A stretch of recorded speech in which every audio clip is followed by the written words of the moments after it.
Paul Dinino, more commonly known by his online nickname of Ice Poseidon, is perhaps one of the most famous live streamers in the history of the field.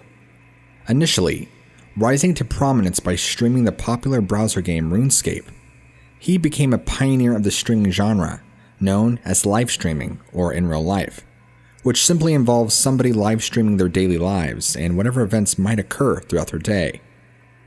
By 2017, Dinino had almost 1 million subscribers, making him a behemoth on the internet streaming site, Twitch. However, his streams are also known for their so-called edgy humor, as well as his interactions with his subscribers and viewers through text-to-speech. He is also known for the fact that his viewers often interpret his live streams by using visual clues to determine his location, in a process known as stream sniping.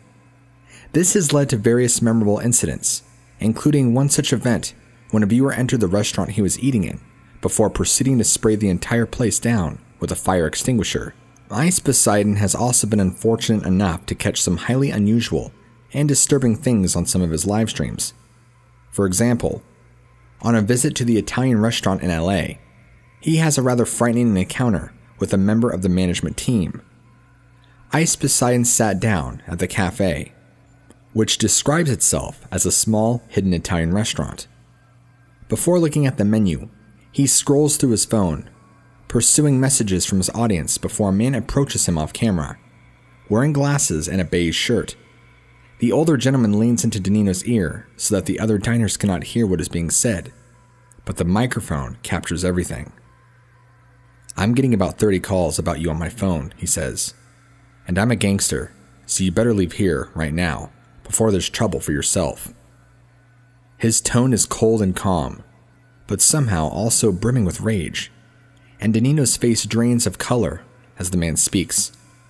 "You understand that?"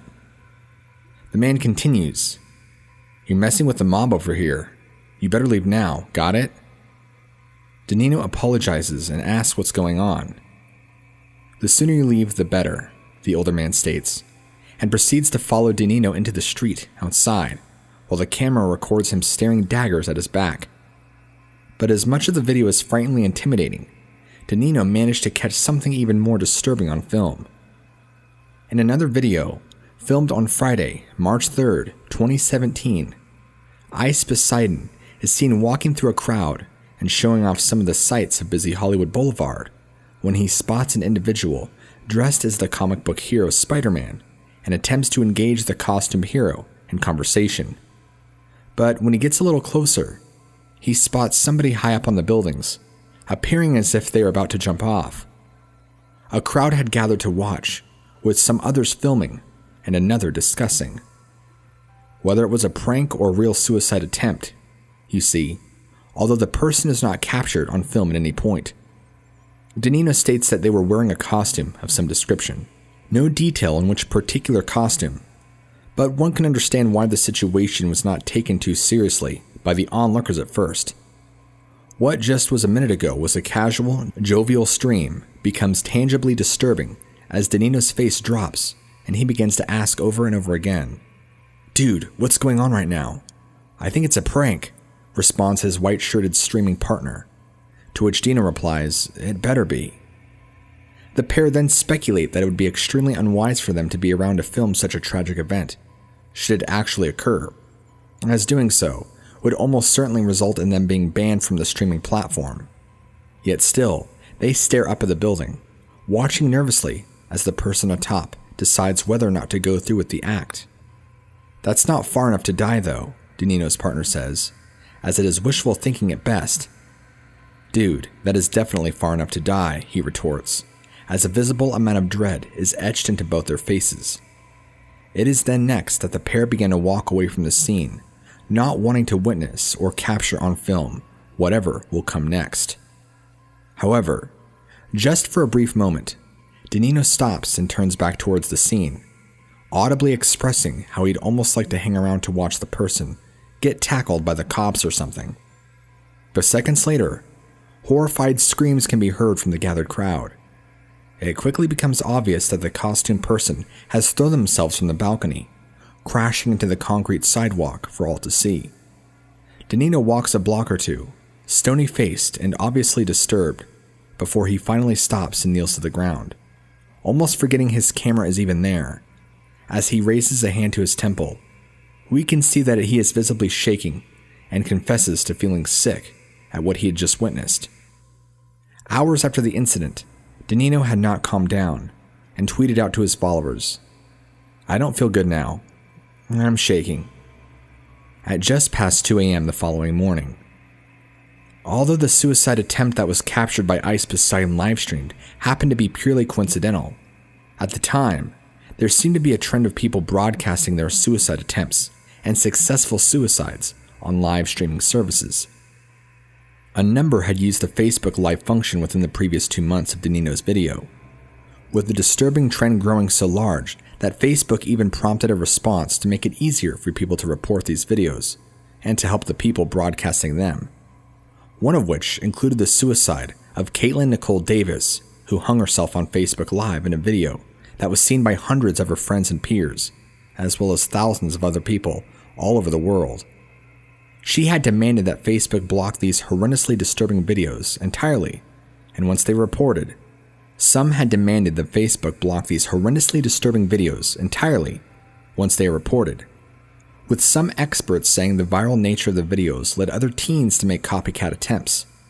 But Facebook pushed back against this idea, noting that they could do more to help the individual in question if the video stream is not cut off. On Saturday evening of the 26th of October, 2019, 24-year-old Jeffrey Antonio Langford Jr. began streaming a Facebook Live video. The live images showed him sobbing with a blood stain on his left cheek, while he repeated the same word over and over again. Whilst in an apparently intoxicated state, "Mom," he said as he wept. Langford then showed the horrified viewers what he was so upset about, turning his phone to show them something that was completely and utterly terrifying. It was his own mother, or more specifically, his own mother's corpse. She was covered in blood and had a single gunshot wound to her head. When the cops arrived, having been alerted by distraught Facebook friends of his, Langford told them that he had witnessed his mother shooting herself in the face. However, forensic examiners noted that the blood spray and the placement of the fatal wound indicated something much more disturbing, that Langford had in fact murdered his own mother with a small revolver, before apparently rushing to livestream the aftermath. In the moments following the murder of 45-year-old Graciela Laura Holker in North Salt Lake, Utah, Langford streamed 3 videos of himself and her body. He insisted to all that were turned in that he did not kill his mother, and repeats the claim that she committed suicide in front of him. However, according to court papers, in the very next breath, he seems to reverse himself by saying that his mother isn't dead at all, and insists he needs to finish the job to prevent her from further suffering. A second video again that Langford livestreamed once again repeats the suicide claim, with Langford promising that he would not be going to jail, because despite what things might look like, he hadn't done anything wrong. A disturbingly revealing statement indeed. Then, a further third clip shows Langford insisting that his mother deserves a good send-off, and that he lost her the same day he lost his dad. This could easily have been some sort of plea for sympathy, given that Langford was indeed guilty of the crime and wished to deflect any suspicion of himself. It was later confirmed by police that Langford's father died years earlier, with comments on Facebook suggesting he fell victim to the shooting accident, and that the incident coincided with his mother's death. During a police interview that followed the incident, Langford claimed that he and his mother had been drinking to commemorate the loss of his father, and that she'd taken a Klonopin sedative pill. Then, in a drowsy, disassociated state, she had walked into the living room and shot herself. But also during the interview, Langford began to make contradictory statements that alerted police to the inconsistencies in the case, and drew their suspicions to him. But, also during the interview, Langford began to make contradictory statements that alerted police to the inconsistencies in the case, and drew their suspicions to him. He offered 2 different versions of what he claims happened that evening, stating that his mother had shot herself inside, while then claiming that she'd killed herself outside in the backyard. Then, when the police asked Langford why he hadn't dialed 911, he reportedly claimed that he was scared that she would shoot him, which once again caused them to doubt his story. What's more, his mother was found with the gun in her right hand. However, a subsequent police report stated that the handgun was in his mother's right hand, yet it was not consistent with a suicide because the revolver hammer was in the cocked position, meaning that whoever fired the fatal shot had also been able to recock the hammer, and obviously, a suicide would be in no way to do something like that. Additionally, the handgun's 6-round cylinder was also found to have 3 unspent rounds and 3 empty chambers with nothing in them. The rounds had been fired recently too, meaning that more than one bullet had been fired in the incident, which would be highly irregular for a suicide.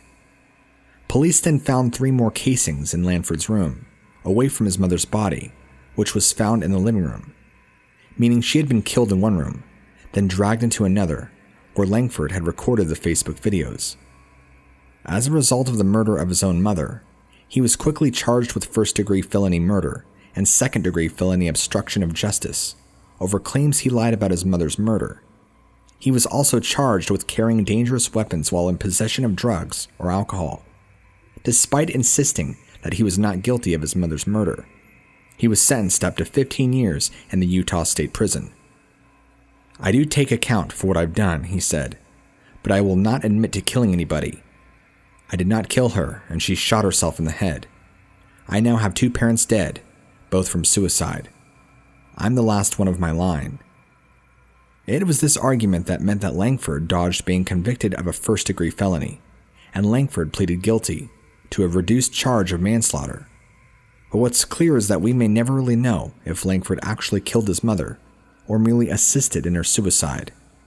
But it's painfully and disturbingly true that he was present enough to make an actual video of what had occurred that evening, making a public event out of one that should be deeply private.